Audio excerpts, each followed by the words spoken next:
आज मैं यहाँ उपस्थित हूँ CBSE in house teachers training. मेरा टॉपिक है भाषा शिक्षण।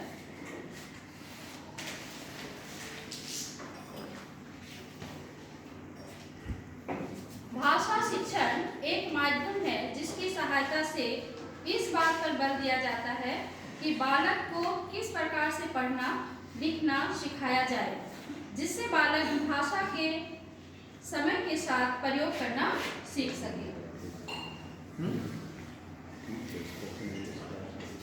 सभी भाषाओं के शिक्षण को नवीन और अनुभव विधियों के माध्यम से समृद्ध किया जाएगा, जिसमें सरलीकरण और एप्स के माध्यम से भाषाओं के सांस्कृतिक पहलुओं जैसे कि फिल्म थिएटर, कथावाचक, काव्य और संगीत को जोड़ते हुए और विभिन्न प्रासंगिक विषयों के साथ और वास्तविक जीवन के अनुभवों के साथ संबंधों को दिखाते हुए इन्हें सिखाया जाएगा। इस प्रकार भाषाओं का शिक्षण भी अनुभव अधिगम शिक्षण शास्त्र पर आधारित होगा। किसी भी परिवार में बच्चे के जन्म लेते ही बच्चा जैसे जैसे बड़ा होता है वैसे वैसे माँ द्वारा बोले जाने वाली भाषा वो मातृभाषा के रूप में सर्वप्रथम सीखता है और फिर घर के सभी सदस्य के साथ बातचीत करना सीखता है। यहाँ पर भाषा की कुछ परिभाषाएं हैं। पतंजलि के अनुसार भाषा वह व्यापार है जिसमें हम वर्णनात्मक या व्यक्त शब्द द्वारा अपने विचारों को प्रकट करते हैं। सुमित्रा नंदन पंत के अनुसार भाषा संसार का नादमय चित्रण है। यहाँ पर भाषा के उद्देश्य को पहुंचने के लिए यहाँ पर 4 सोपान दिखाए गए हैं। भाषा के उद्देश्य हम कैसे पहुंच सकते हैं भाषा के उद्देश्य तक। भाषा के उद्देश्य के लिए 4 सोपान हैं। पहला है श्रवण, यानी हम सुनकर भाषा को सीखते हैं। दूसरा है भाषण, यानी हम बोलकर भाषा को सीखते हैं। दूसरा है पठन, हम पढ़कर भाषा को सीखते हैं। और अंतिम में है लेखन, 4वां नंबर, लिखकर हम भाषा को सीखते हैं। इन चारों सोपानों को क्रमशः साथ लेकर चलना पड़ेगा, तभी हम मनोवैज्ञानिक तरीके से कौशल के उद्देश्य तक पहुंच सकते हैं। यानी 4 सोपान जो है उद्देश्य तक हम सबसे पहले श्रवण, भाषण, पठन और लेखन, इसके माध्यम से हम उद्देश्य तक पहुंचते हैं।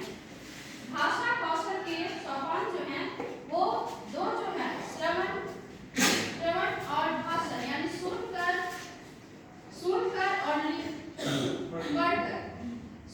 और पढ़कर हम ग्रहण करते हैं भाषा को। यहाँ पर 2 दिखाए गए कि कोई कैसे सीखते हैं हम भाषा को, ग्रहण कैसे करते हैं, सुनकर और लिखकर। और जब हम अभिव्यक्ति जो करते हैं भाषा का वो हम लोग भाषण और लेखन, यानी कि बोलकर और लिखकर हम अपनी भाषाओं को प्रकट करते हैं। इसमें दिया गया है कि पठन कौशल 2 प्रकार के होते हैं। पहला है स्वस्वरित पठन। ये हम लोग हिंदी में हम लोग जब पढ़ाते समय इनका हम लोग उपयोग करते हैं। पठन कौशल के 2 प्रकार। स्वस्वर पाठन, स्वस्वर पठन में होता है कि आदर्श वाचन शिक्षक के द्वारा होता है। किसी भी पाठ को पढ़ाने के लिए शिक्षक जो है उसको पढ़कर सुनाते हैं। अनुकरण वाचन, शिक्षक को देखकर छात्र जो है उसका अनुकरण करते हैं, उनका छात्रों के द्वारा अनुकरण होता है। तीसरा है सम्यक वाचन, यानी समूह में छात्रों के द्वारा किया जाता है। मौन पाठन है, सामान्य मौन पठन करते हैं हम लोग। दूसरा है गंभीर मौन पठन और तीसरा है द्रुत पठन। लेखन कौशल, 4 कौशलों में अंतिम कौशल लेखन कौशल है। भाषा को लिपिबद्ध करना ही लेखन है। भाषा के स्वरूप को स्थायित्व प्रदान किया जाता है। यहाँ वर्तनी का महत्व है। इसका उद्देश्य है कि अक्षर शब्द वाक्य के स्वरूप का ज्ञान कराना बच्चों में अक्षर शब्द वाक्य के स्वरूप का ज्ञान होता है। भावों को लिपिबद्ध करके स्थायित्व प्रदान करना होता है। अगर यहाँ पर दिखाया गया है कि हमारे जो भाषा को जो बांटा गया है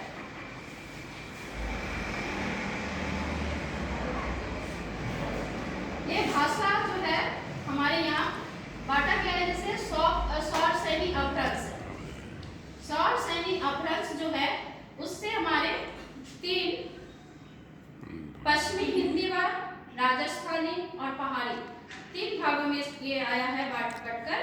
पश्चिमी हिंदी में बोली जाती है खड़ी बोली, कौरवी, ब्रज भाषा, हरियाणवी, बुंदेली और कन्नौजी।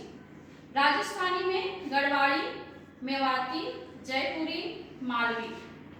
पहाड़ी वर्ग में पश्चिमी पहाड़ी, मध्यवर्ती पहाड़ी, गढ़वाल, कुमाऊनी भाषा और पूर्वी पहाड़ी। उसके बाद है अर्धमागधी अपभ्रंश से आया पूर्वी हिंदी। उससे हमारी 3 बोलियां निकल कर आई हैं, अवधी, बघेली और छत्तीसगढ़ी। अब मगधी अपभ्रंश जो बिहारी वर्ग की भाषाएं हैं उससे 3 जो बोलियां हैं मगही, भोजपुरी और मैथिली भाषा। अब हम लोग पढ़ेंगे हिंदी भाषा की शिक्षण विधियां।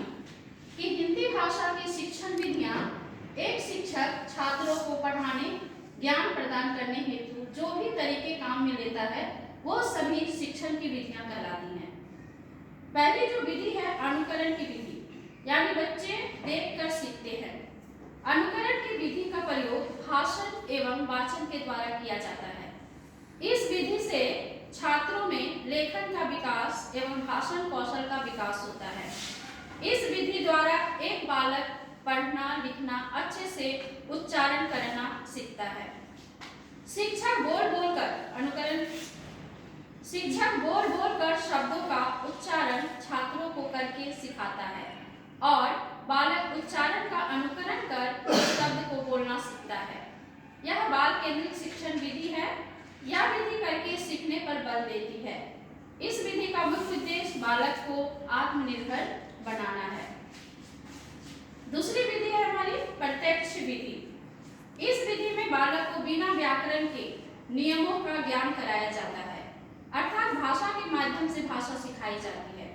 इस विधि का निर्माण व्याकरण अनुवाद की विधि के दोषों को दूर करने हेतु किया जाता है।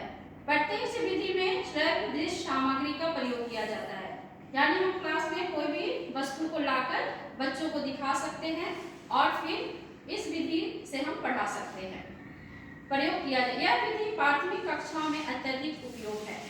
यह विधि मौखिक अभ्यास पर अधिक बल देती है। इस विधि में विद्यार्थी और शिक्षक दोनों सक्रिय रहते हैं।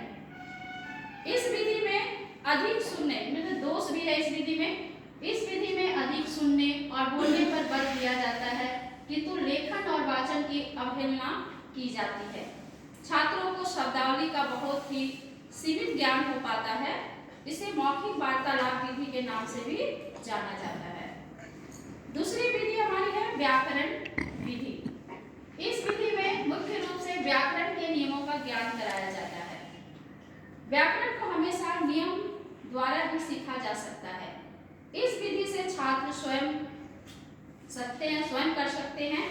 इस विधि द्वारा छात्रों को ध्वनि का ज्ञान, शुद्ध वर्तनी का ज्ञान हो जाता है।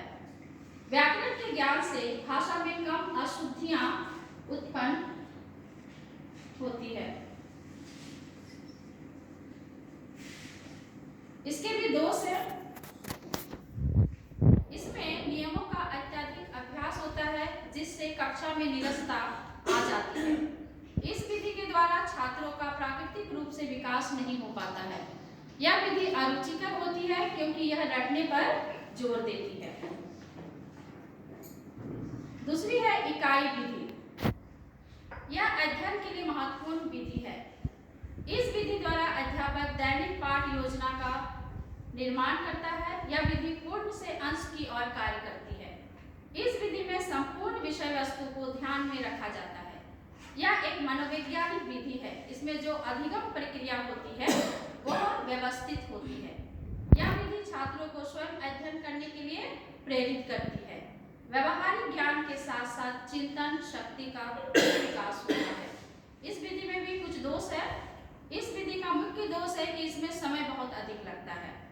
इस विधि में केवल उद्देश्य पर आधारित कार्य किया जाता है और इस विधि का हम लोग एक एक्टिविटी भी अंतिम में करेंगे। आगमन विधि। इस शिक्षण विधि में सर्वप्रथम विषय वस्तु से संबंधित उदाहरण दिए जाते हैं। इसके किए जाते हैं।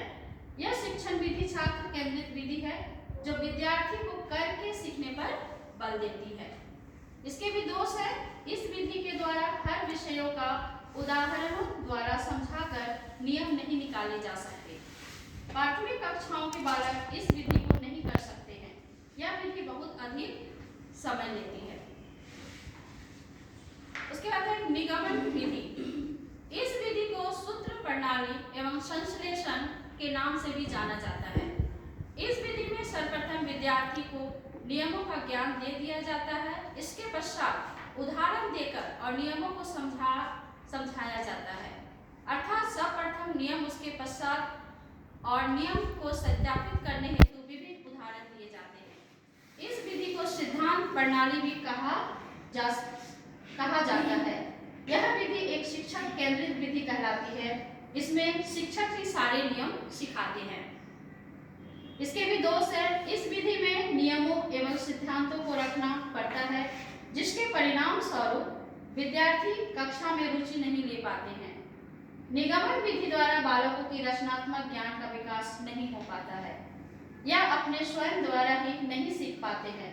सिद्धांत से कक्षाओं में निरस्ता आती है। अगला है प्रोजेक्ट विधि। यह नवीन विधि है। इस विधि के अनुसार विद्यार्थी अपनी समस्या का हल स्वाभाविक रूप से खोजने की कोशिश करता है और उस समस्या का हल भी करता है। इस विधि में सर्वप्रथम विद्यार्थी को उद्देश्य को स्पष्ट किया जाता है। तत्पश्चात उस उद्देश्य को ध्यान में रखते हुए विद्यार्थी अपने उद्देश्यों की प्राप्ति करता है। इस विधि द्वारा सभी विषयों का ज्ञान प्रदान किया जा सकता है। यह एक बाल केंद्रित शिक्षा है। इस विधि से विद्यार्थी सक्रिय या क्रियाशील रहते हैं, समूह में रहकर कार्य करना सीखते हैं। इसमें उनमें आत्मविश्वास भी पैदा होता है। इसके भी दोष है, बहुत अधिक ये समय लेती है। इस विधि द्वारा समय पर पाठ्यक्रम पूरा नहीं हो पाता है। संसाधनों की कमी रहती है, जिसके परिणाम स्वरूप यह विधि कार्य नहीं कर पाती है। अगला है व्याख्यान विधि। व्याख्यान विधि सबसे प्राचीन शिक्षण विधियों में से एक है। प्राचीन समय में गुरुकुल में इस विधि पर आधारित शिक्षण कार्य किया जाता था। इस विधि में केवल अध्यापक सक्रिय रहते हैं, क्योंकि वो पाठ्य वस्तु से संबंधित व्याख्यान प्रस्तुत करते हैं। व्याख्यान विधि भारत में वर्तमान में सर्वाधिक प्रयोग में ली जाने वाली विधि है। इस विधि द्वारा पाठ्यक्रम को जल्दी से पूरा कराया जा सकता है। शिक्षण हेतु कोई विशेष यंत्र अथवा उपकरणों की आवश्यकता नहीं होती है। इसमें दोष है, लगातार व्याख्यान से कक्षा में निरस्ता आ जाती है। इस विधि में छात्र पूरी तरह निष्क्रिय रहते हैं। व्यवहारिक विषयों एवं प्रयोग प्रदर्शन के व्याख्यान पद्धति द्वारा कहना संभव नहीं है। हिंदी शिक्षण अधिकतर इस विधि द्वारा ही किया जाता है। अब हमारा है भाषा शिक्षण के महत्व एवं उद्देश्य। इसका उद्देश्य क्या है? वक्ता के कथन को समझने की योग्यता का विकास करना शिक्षण का प्रथम उद्देश्य है। भाषा शिक्षण का प्रथम उद्देश्य है। समझ के साथ पाठ की योग्यता का विकास करना, सहज अभिव्यक्ति की क्षमता का विकास करना, सुसंगत लेखन का विकास करना, भाषा का वैज्ञानिक अध्ययन क्षमता का विकास करना और सामाजिक व्यवस्था के अनुरूप बालक की भाषा को डालना फिर भाषा शिक्षण का मुख्य उद्देश्य है। इसमें एक सुंदर सा यहीं पर समाप्त होता है, लेकिन एक अभी जाना नहीं है, एक एक्टिविटी भी करा रहे हैं। इसमें है बहुत ही अच्छा लगा। तो इसमें शिक्षा से संसार चमकता है, युग युग आगे बढ़ता है, अंधकूप से निकला मानव कदम चांद पर रखता है, कदम चांद पर रखता है। धन्यवाद। एक एक्टिविटी कराते हैं कि मान लीजिए कि हम कक्षा 3 में पढ़ते हैं, स्टैंडर्ड हमारा क्लास 3 का है और हम लोग, हमारा उद्देश्य है कि फलों की जानकारी, यानी कि हमें सब फलों के नाम आते हैं, सब फलों के नाम हमें आते हैं और ये एक्टिविटी है कि जो सबसे पहले करेगा उसको 5 स्टार मिलेंगे। 5 स्टार ट्रॉफी नहीं, ब्लैक बोर्ड में 5 स्टार दिया जाएगा। ये एक्टिविटी करेंगे और जो मैं ये दे रही हूँ इसमें आप सभी हैं, बुद्धिजीवी भी हैं, लेकिन आप अपने आप को अभी क्लास 3 के मानेंगे और इस एक्टिविटी को जो भी इसमें फल के नाम है उसको ढूंढकर गोल गोल करेंगे।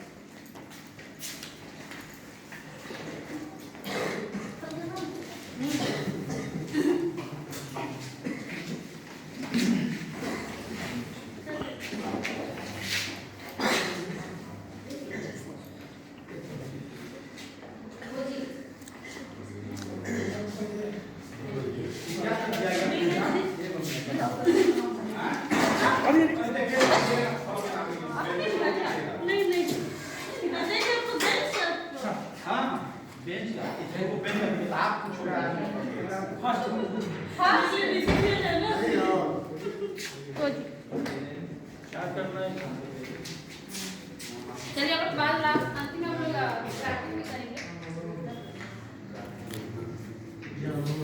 प्रथम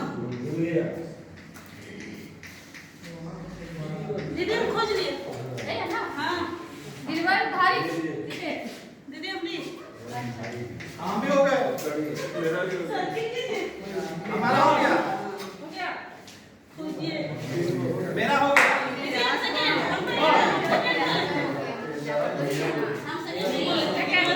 बाद जिस हिसाब से मिला कर लिए? हाँ एक ही किए सर और चारों किए ना, एक ही सब में करना है। हाँ सब में कैसे नहीं है अमरूद दो कहाँ? ये क्या है? हाँ सबको बनाना है। एक में खाली नहीं है। चलिए मेरा बाकी सब में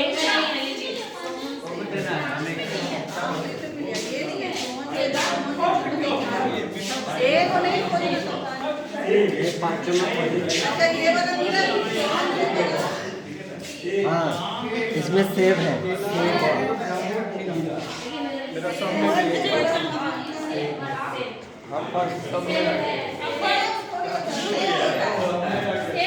सर आपका कौन